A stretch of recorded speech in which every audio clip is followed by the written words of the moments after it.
पहले की बात है। एक समृद्ध राज्य में हरिपाल नाम का एक साधारण लेकिन अत्यंत चतुर किसान रहता था, जो अपनी छोटी सी खेती पर मेहनत करके ईमानदारी से जीवन बिताता था। वह दिखने में सामान्य था, पहनावे में सादा और बोलचाल में विनम्र, लेकिन उसके पास जीवन को समझने की गहरी बुद्धि थी। इसलिए गांव के लोग अपने झगड़े, फैसले और समस्याएं उसी से पूछते थे। उसी राज्य के राजा वीर सिंह न्यायप्रिय और विद्वान थे, पर उनके मन में एक चिंता थी कि आजकल लोग केवल किताबों का ज्ञान दिखाते हैं, जबकि सच्ची बुद्धि बहुत कम लोगों में होती है। इसलिए उन्होंने यह निश्चय किया कि वह पूरे राज्य में सबसे चतुर व्यक्ति को खोजेंगे। राजा ने घोषणा करवाई कि जो व्यक्ति उनकी परीक्षा में सफल होगा उसे सम्मान और पुरस्कार मिलेगा।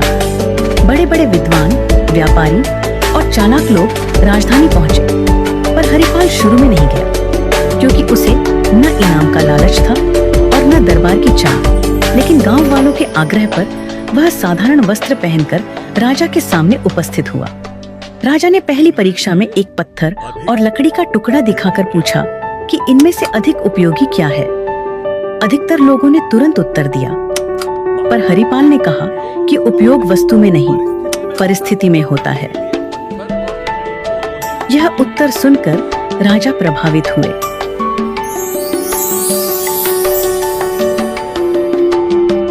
दूसरी परीक्षा में राजा ने पानी का घड़ा और सोने की थैली रखकर पूछा कि प्यासा मुसाफिर क्या चुनेगा। जहां लोग धन की ओर झुके, वहीं हरिपाल ने कहा, महाराज, जीवन रहेगा तभी धन काम आएगा। और राजा और प्रसन्न हो गए। अब तीसरी और सबसे कठिन परीक्षा आई। राजा ने आदेश दिया कि सभी लोगों को एक रात महल के बगीचे में रहना होगा और सुबह तक ऐसा फल लाना होगा जो न जमीन पर गिरा हो और न ही बहुत ऊंचाई पर हो। साथ ही किसी भी पहरेदार को नाराज नहीं करना होगा। बाकी सब लोग इस परीक्षा को नामुमकिन मानकर पीछे हट गए, पर हरिपाल ने हार नहीं मारी।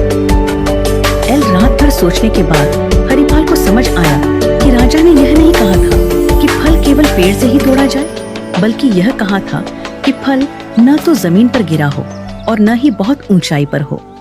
सुबह होते ही उसने महल के बगीचे में लगे फूलों के पौधों और झाड़ियों को ध्यान से देखा।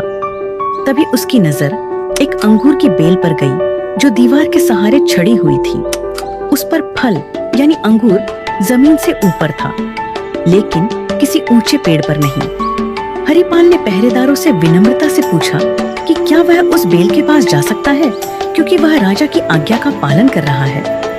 उसकी शांति, नम्रता और सच्चाई देखकर पहरेदारों ने उसे रोकने के बजाय रास्ता दे दिया। हरिपाल ने बिना किसी नियम को तोड़े बेल से फल तोड़ा और दरबार में ले आया। जब राजा ने उससे पूछा कि उसने यह कैसे किया, तो हरिपाल ने हाथ जोड़कर कहा कि सच्ची बुद्धि कठिन रास्ता चुनने में नहीं, बल्कि नियमों को समझकर सही और सरल मार्ग ढूंढने में होती है।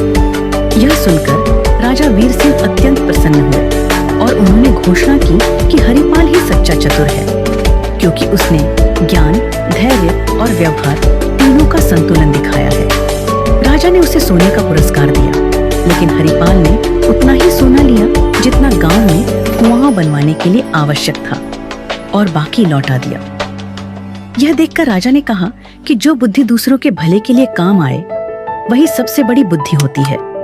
हरिपाल सम्मान के साथ अपने गांव लौट आया और पहले की तरह सादगी से जीवन जीने लगा। लेकिन उसकी कहानी पूरे राज्य में फैल गई और लोगों ने समझ लिया कि सच्ची चतुराई दिखावे में नहीं, बल्कि सही सोच और सही आचरण में होती है। सीख: सच्ची बुद्धि वही है जो नियमों को समझे, अहंकार से दूर रहे और अपने साथ साथ दूसरों का भी भला करे।